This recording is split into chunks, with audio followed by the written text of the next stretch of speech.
a new journalist in the room today. That's great. What's the new journalist's name? Kate. Welcome, Kate. Yeah, see? Well, good morning, everybody. So glad to have you here today. This weekend marked 6 months since President Donald Trump returned to the Oval Office, and boy, has it been historic. Together, we have secured the border, restored peace through strength, squashed inflation, supercharged our economy, and delivered on the one big, beautiful bill. America is safe, prosperous, and great again. But Democrats continue their dangerous rhetoric. That is endangering law enforcement agents. I mean, an officer gets shot by an illegal alien in New York. Do you think that's a coincidence? Because I don't. It's their policies, it's their rhetoric. You know, my question is, did their policies lead to this rhetoric and all this rhetoric lead to this attack? Ask yourself that. I'll let you be the judge of that. Do you think their policies and their rhetoric hurt law enforcement agents or help them? Just ponder on that for a minute. This week, House Republicans will return home for our annual work period. And during this work period, we are going to work with our members to take our message coast to coast, and we're going to make sure that we have the Democrats own their message, because we all know they like to weasel out of their message. And we're going to take our message from Long Island to the suburbs of Los Angeles. The American people will hear how the one big beautiful bill will benefit them. We are going to correct the truth with the other half of the truth, because all Democrats have right now is fear-mongering. They have no plan, no vision, and no leader. I'm planning to be in my district this week to speak with Michiganders, but I'm also going to be traveling with some of our frontline members from Pennsylvania to New Jersey. We will visit actual manufacturing facilities where the workers, the American taxpayer, will benefit from the one big beautiful bill, and we'll be having conversations with that. I'm sure along the way we're going to stop at a few restaurants, maybe get some takeout, where their staff or delivery drivers will enjoy the benefits of no tax on tips. The bottom line is this: the impact of the one big beautiful bill will be felt positively everywhere, and working families, their bottom lines will be increased. Imagine how Democrat district visits are going to go. That's if they stay in their own districts. But remind the Democrats voted against securing the border. Remember that? They said, Biden said, we can't do that. No, we just needed a president who actually could do that. So remind the Democrats that it's the Republicans who are actually unleashing American energy. You know, putting money back into our economy, making us energy independent again, expanding the child tax credit. And I hear all that fear-mongering about, the rural hospitals are going to shut down. We actually created a rural hospital fund that can the monies go to these hospitals. They don't have all this bureaucracy in between. Wow. That's a solution for a change, but you won't hear the Democrats talk about that. Generational investments. We made generational investments in our national security. No tax on overtime, no tax on tips. Every single Democrat voted to kill millions of jobs.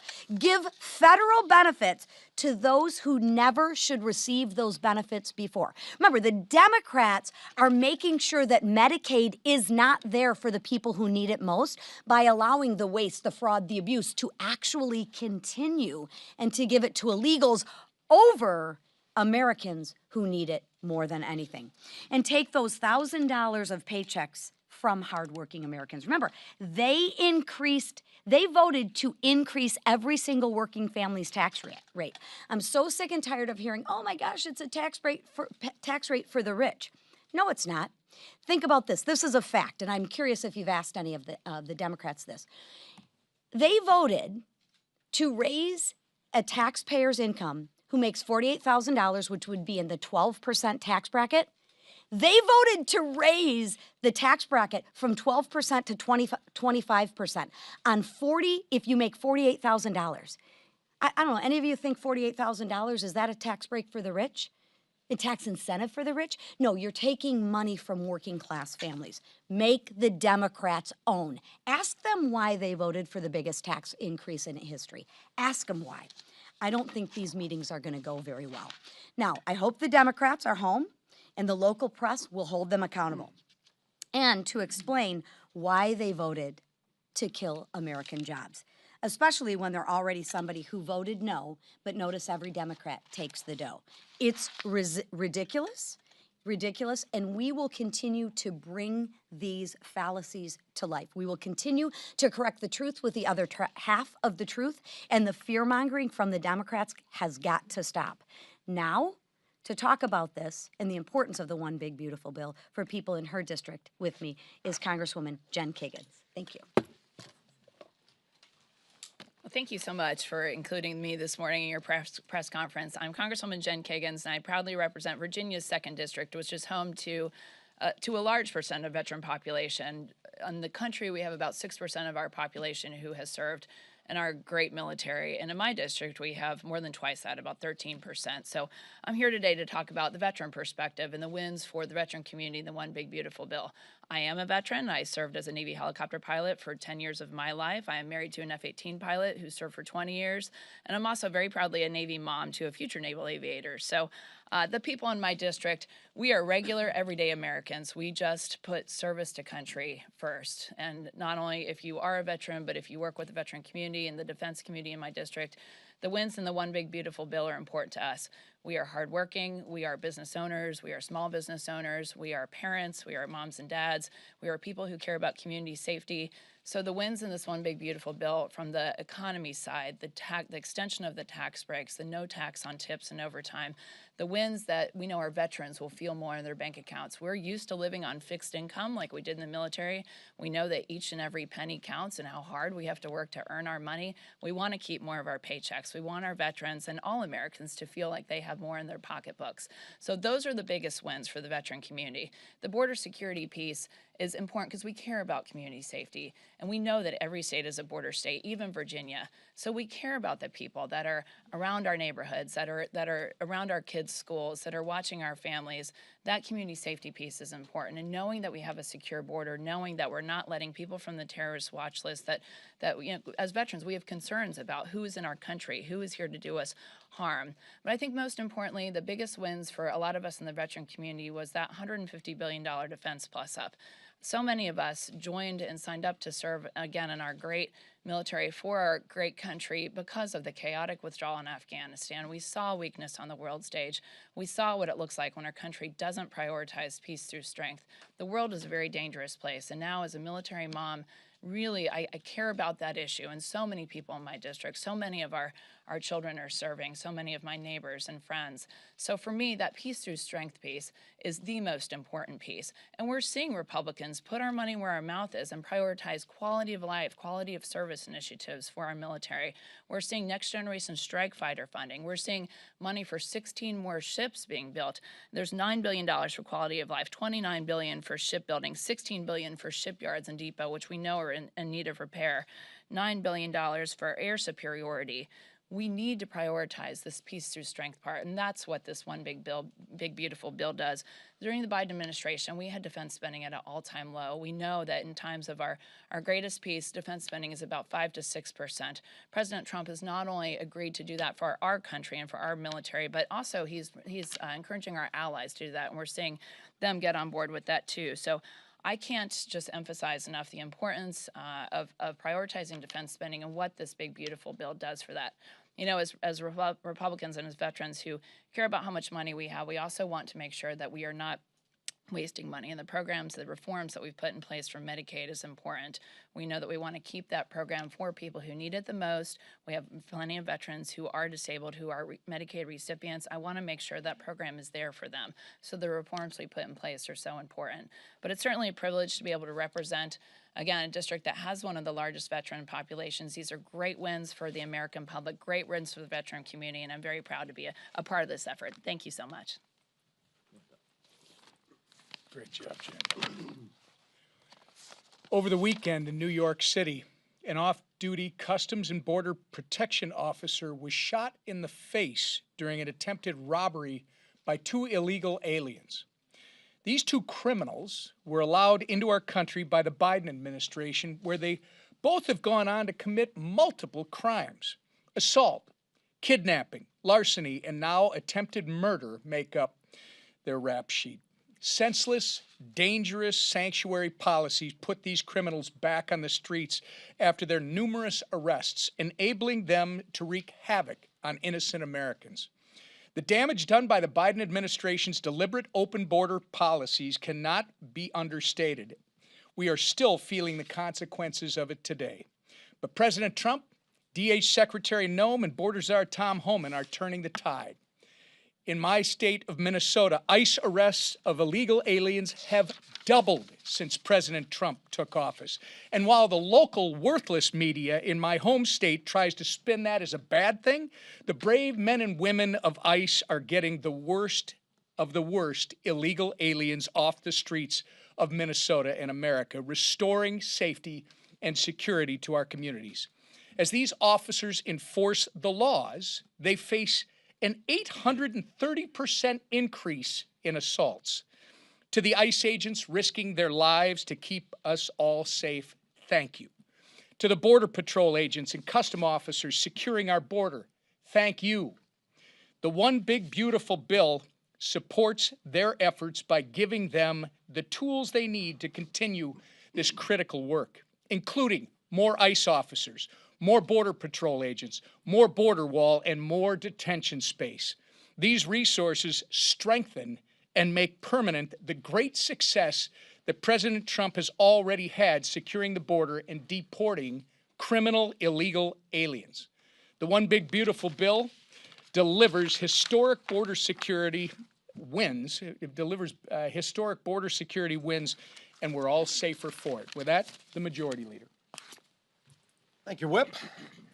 Well, it's been a very busy first 6 months working with the Trump administration to deliver critical wins for hardworking families across America, to deliver wins on those issues that we all ran on, the things we said we would do if we got a Republican White House, Republican Senate, and Republican House. And of course, the One Big Beautiful Bill really is the epitome of so many of those victories, but that's not all we've done.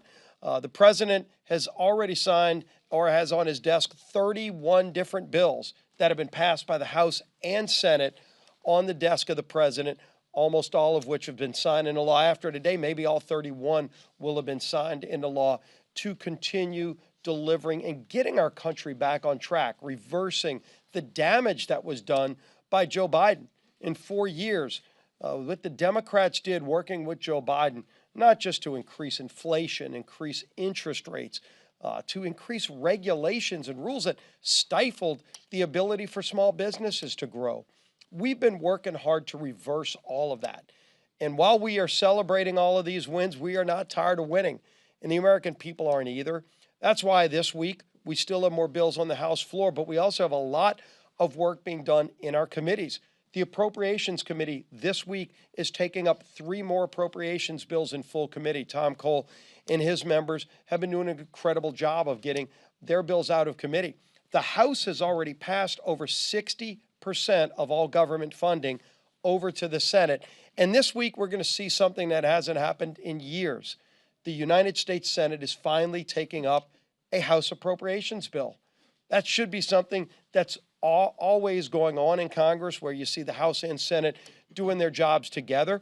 But Chuck Schumer, for years, refused to participate in a normal appropriations process because he wanted shutdowns. He wanted chaos. It's one of the reasons the Democrats lost the Senate, is because the American people didn't want that dysfunction. And John Thune promised there would be a new day in the United States Senate, and Leader Thune is delivering on that. And one of those commitments he made is that we would have a normal working appropriations process, and they're actually doing that this week, moving the Milcon VA appropriations bill and continuing to move more of the bills that we're sending over from the House.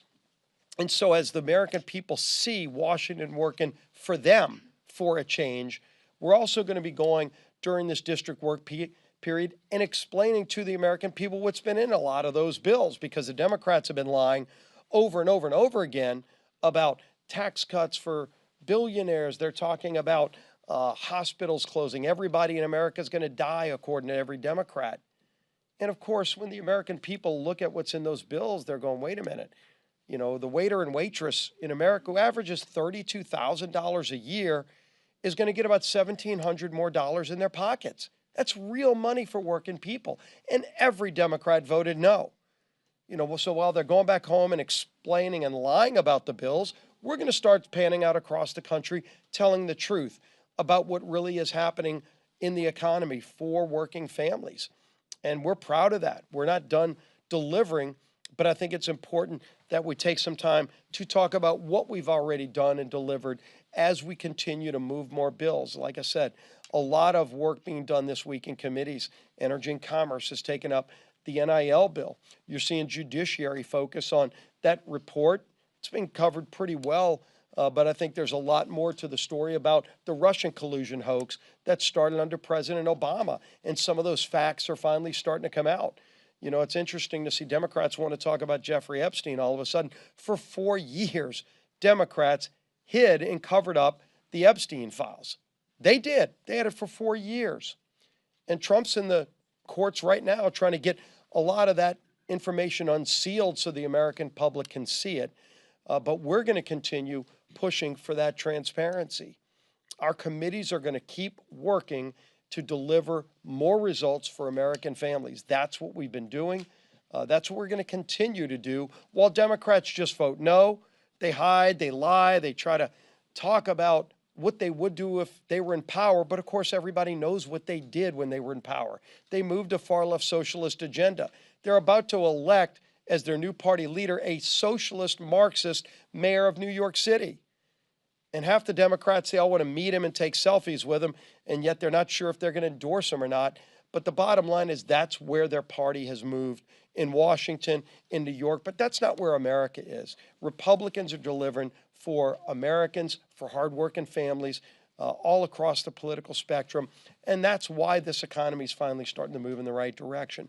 Our speaker, who's never slowed down, who's never accepted failure as an option, the man who continues to work and is so patient, listen to our members, and then ultimately delivering with President Trump on this great agenda, is our Speaker, Mike Johnson.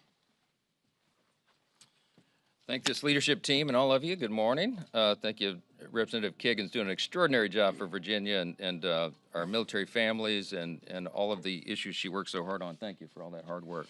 I tell you what, it's been an exciting 6 months. Sunday, as you all probably know, marked the first 6 months of the Trump presidency, the second term. The 47th president has had an incredible run. We're on a winning streak. America's hot again. We're bringing back strength and prosperity and capitalizing and delivering on all the campaign promises that President Trump made on the campaign trail and that all Republicans did by extension. We're really proud of that. And I tell you what, history is going to record this to be one of the most consequential, extraordinary first 6 months of any administration ever, because we have unified government. The voters in this country gave Republicans the chance to turn this mess around, and we are. So we have the White House and the Senate and the House, and we're using it effectively every single day. And here in the House, we've kept pace with President Trump's extraordinary momentum. He never sleeps, and so we don't get to either. We've been codifying his executive orders at a record pace. We're cementing America First policies into law. We're enacting the full scale of the Trump administration's agenda, with the passage, of course, of the One Big Beautiful Bill, sort of a capstone of the first 6 months. And we've accomplished so much in just that time period. And I think the key is we've done that with unity. As you all have noticed, it's very deliberate. We work very closely, hand in hand, the Senate and House Republicans as one united team. That's kind of an innovation in Washington, but a very important one. And we've demonstrated that that unity is how we deliver. There's no majority in the history of this body that can wield power unless it stands together. And so I work really hard, we all do, this leadership team does every day, to keep everybody rowing in the same direction. This morning at our weekly conference meeting, we discussed the upcoming schedule, given the Democrats' endless efforts to politicize the Epstein controversy and the whole investigation. I want to be clear about this. There's a reason behind what we are doing here. We have a responsibility, actually a dual responsibility here, okay? I've been on record very clearly that I believe in maximum transparency. I think every single House Republican will say the same thing. In fact, they've told me that publicly and privately. They talk about this. We want maximum transparency. We also understand the other part of that duty is that we have to protect innocent victims, okay? We have to do both things at the same time. What do we mean by that? Look, involved in the Epstein evil, okay, which is what it was. Let's call it what it was. There are innocent victims of those unspeakable sex crimes, okay? Some of them were minors, some of them were not. When the Epstein records are turned over to the public, which we must do as quickly as possible, we have to also be very judicious and careful about protecting the innocent. I think everybody in the country should understand the necessity of that. It is the standard. I used to be a litigator. It's the standard in the court of law, in the courts. It's the standard in law enforcement. Anyone who's served in law enforcement understands the necessity of that. It is the standard with government agencies. We protect the innocent. So we cannot be careless in an open release like that. You have to be very careful. The president himself has said that he wants maximum transparency and all credible evidence to be turned over to the American public so that everyone can make their own decisions. We're owed that. And we want any individual who has been involved in any way in the Epstein evils to be brought to justice as quickly as possible. And the law should be brought down upon their head. We're unequivocal about that, okay? We have to make sure that the credible evidence is revealed, and we're doing that. The president has made a request to the courts in the grand jury testimony and the files there, for example. And the court should turn that over, and that will be a continuing and ongoing quest. Now, what we refuse to do is participate in another one of the Democrats' political games. This is a serious matter. We are not going to let them use this as a political battering ram. The Rules Committee became the ground for them to do that. We're not going to allow them to engage in that charade anymore. Why do I call it a charade? Because the Democrats are trying to play gotcha politics right now when, as the leader just pointed out, they don't have any moral high ground on this at all. They controlled the Department of Justice for the last 4 years. Has anyone forgotten? They had all these files the entire time. They sat on everything Epstein related for 4 long years while President Biden was in office. You could draw your own conclusions as to why, but we've been intellectually consistent the entire time. And I want to say this about my colleagues Ro Khanna and Jim McGovern and Hakeem Jeffries and so many others. They've tweeted about Epstein countless times in the last 2 weeks, but go back and look at their social media accounts, we have, and their public comments. They had exactly 0 posts on the subject for the last 4 years of the Biden administration. Interesting, isn't it? We all understand that the America First agenda and the American people are best served by putting an end to the Democrats' sideshows. And that's what we're doing by not allowing the Rules Committee to continue with that nonsense this week. As was noted, we've got tons of very important work going on here. The leader just gave you a small sampling of it. But we're done being lectured on transparency by the same party that orchestrated one of the most shameless, dangerous political cover-ups in the history of this country or any government on the face of planet Earth. If the Democrats want to talk transparency, I'm happy to rewind the tape. 366 days ago, President Joe Biden was unceremoniously forced off the Democrat ticket. Everybody knows why. Even after millions of Americans had already cast their primary votes for him, the self-proclaimed party of democracy threw out their nominee, the sitting president of the United States, for his disastrous debate performance. On the debate stage, President Biden revealed to the American people what Democrats in Congress spent 4 long years trying to hide, that the President of the United States of America was in rapid mental decline and unable to continue serving as the leader of the free world. I'm going to say that again. The man holding the most powerful office on the face of the earth, who we now know was being propped up by his staff and Democrats in Congress, was in rapid mental decline. It was as shocking as it was dangerous, and they all participated in it. Nearly every single one of the Democrats who shamelessly attempted to pull the wool over our eyes still holds office today. You ought to be chasing them down the hallways asking for their responses on that. We released a 14-minute-long video yesterday with just a small sample of the countless receipts of the Democrats at every level spending this fantastical lie to the American people. I encourage every reporter in this room to go watch that. You ought to use the clips, and you ought to go ask them about it. And remember that the same Democrats who lied to us for years are now trying to convince you they stand for transparency. They participated in one of the greatest political scandals in all of history, and the House Republicans are not going to allow this to be whitewashed from the historical record. We'll continue to investigate and shine light on those who perpetrated this and provide answers directly to the American people. Now, President Biden's mental condition was poor, but his legacy of achievement in office was even worse. And I've said many times, after those 4 years of Biden and Harris, every single area of public policy was in a disastrous state. In Congress and the White House, we've been hard at work from day one of this Congress, day one of the Trump administration, trying to undo all that damage of the last 4 years. And we're laying the foundation for what will make our country safer, stronger, and more prosperous than ever before. The American people gave President Trump a clear mandate to enact his America First agenda, and Republicans answered the call. To date, we've enacted 50 of the president's executive orders, from reining in bureaucratic waste, fraud, and abuse, to passing common sense legislation, to delivering our once-in-a-generation legislative victories through the One Big Beautiful Bill. Let me give you a quick summary. Americans asked for secure borders and safer communities, and Republicans delivered the largest investment in border security and interior enforcement on record. And with the Halt Fentanyl Act and the Lake and Riley Act, we're making sure American communities are safe from deadly drugs and illegal aliens that have taken far too many lives. The American people asked us for bigger paychecks and more affordable gas and groceries, and we delivered on that too. We delivered the largest working and middle-class tax cut in the history of the United States. And we've torn down Biden-era regulations like the California EV mandate that was just madness, and worked against working families and American energy dominance. The American people demanded fiscal sanity, and Republicans delivered again. We passed more than $1.5 trillion in spending cuts so the government can begin to live within its means again. All of this is real, positive change for American families, the kind that they are going to directly feel in their bank accounts, they're going to see it in their neighborhoods, and they're going to count on it for years to come. Any of these individual feats as standalone bills would have been considered historic achievements by any Republican Congress. And we got them all done, all together in one big, beautiful bill. And the more the American people hear about that bill, the more they like it.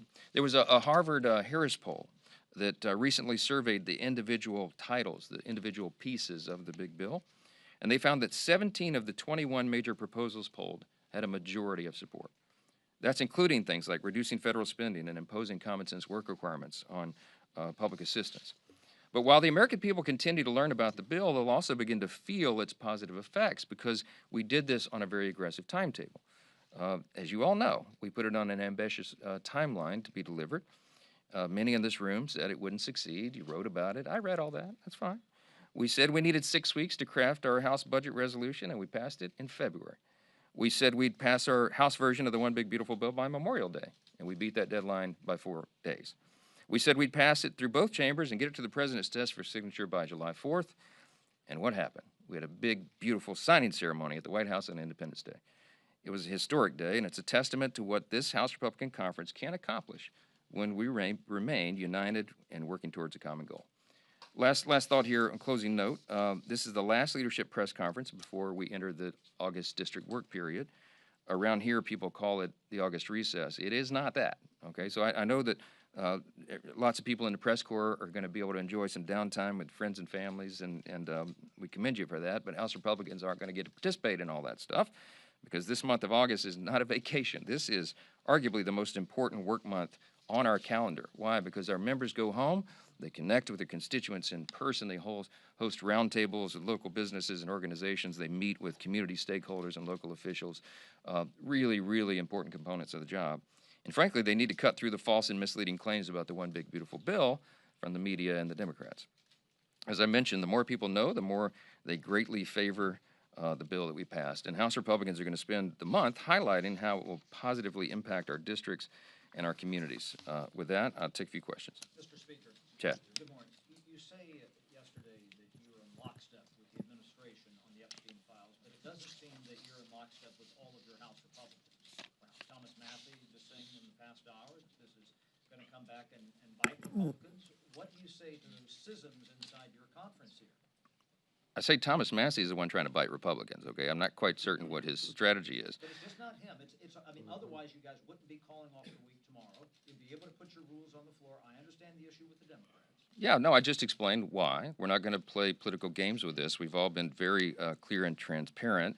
The House Rules Resolution sets a good standard and requires all credible evidence to be released, and that's exactly where the White House is. There's no, as I've said many times over the last, as I've said many times, there's no daylight between the White House and the House. You have to allow the legislation to ripen, and you also have to allow the administration the space to do what it is doing. The president has said clearly, and he has now ordered his DOJ to do what it is we've all needed DOJ to do for years now, and that is to get everything released. So they're in the process of that. There's no purpose for Congress to push an administration to do something that they're already doing. And so this is for political games. I'm very resolute on this. We can both call for full transparency and also protect victims. And if you run roughshod or you do it too quickly, that's not what happens. But I'm convinced that the DOJ is going to do their job, the administration is going to do their job, and we'll do our job. And so we'll see to it. Yes, ma'am. Over the corner. Thank you, Mr. Speaker. Just to follow up on that, I know before when you were asked whether or not you would back Mr. Massey for re-election, you didn't give a direct answer. He had some harsh things to say about your leadership yesterday related to the Epstein files. Have you made up your mind whether or not you would support him or back him against your presidential back? So,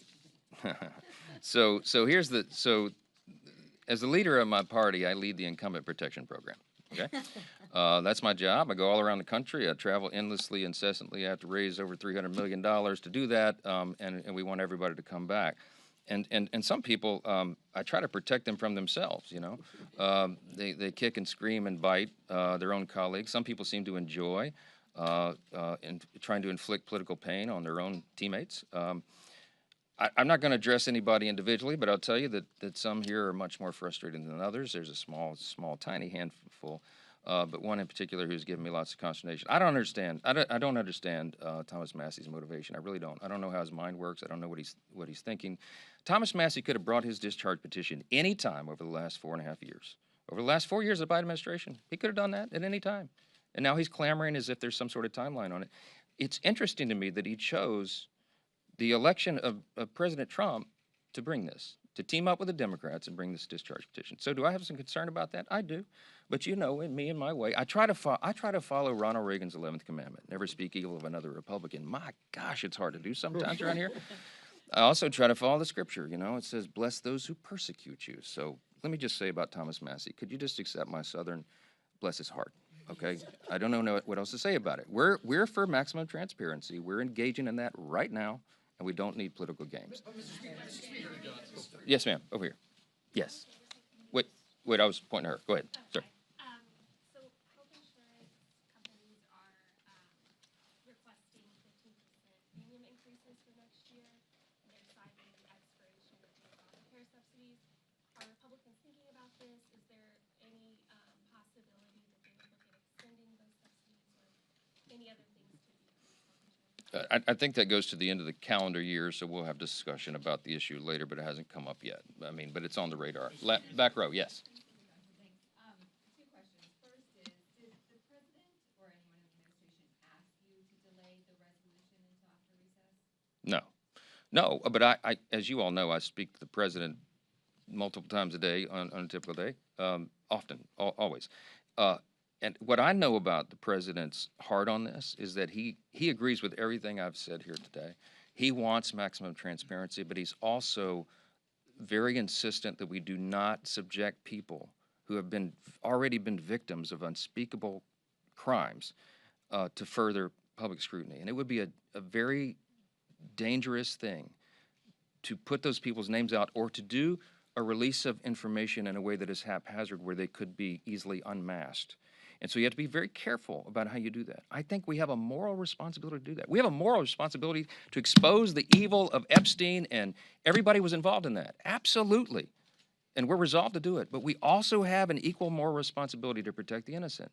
And that is a fine needle to thread. And we could all give ourselves easy political cover and come out and do something in a haphazard fashion, but I would not be able to sleep at night because I know our legal responsibility. I understand what the legal standard is, but more than that, the moral standard, okay? So we're going to do this, and we're going to do it expeditiously. We're going to do it the right way.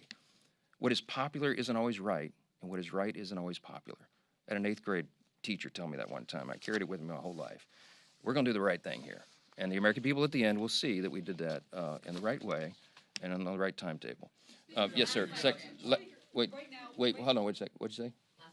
Wait, did she say it? She did earlier. Wait, come up here. I didn't hear. You gotta say it loud. Stand right here and tell them. Tell them. Last question. Last question. Yes. Yes. Thank you. Wait, over here under the clock. Yes, sir. Yes, sir. Yes, sir. No, behind you, right here. Sorry. Go ahead. Thank you so much, Mr. Speaker. Russia is still bombing Ukraine, and a lot of Ukrainian civilian people are still dying. Do you consider sanctions on Russia before the 50-day period? We were talking about sanctioning Russia, but I think the House and the Senate agree that the White House, having given that deadline of 50 days, we need to allow the Commander-in-Chief and the administration and the Secretary of Defense and the Pentagon to do what they're going to do, and we'll see how that plays out. But I can tell you, the appetite here is that we've got to bring accountability to Vladimir Putin and make this war cease. We need peace over there. It's gone on too long. Too many innocent people are dying, and we don't want further American involvement in this at all. But I do think what NATO is doing and our allies around the world may be effective. I think we've all had enough of it, and we hope it comes to an end soon. But we trust the Commander-in-Chief. He's restoring peace through strength. This is a big part of that. Thank you all so much.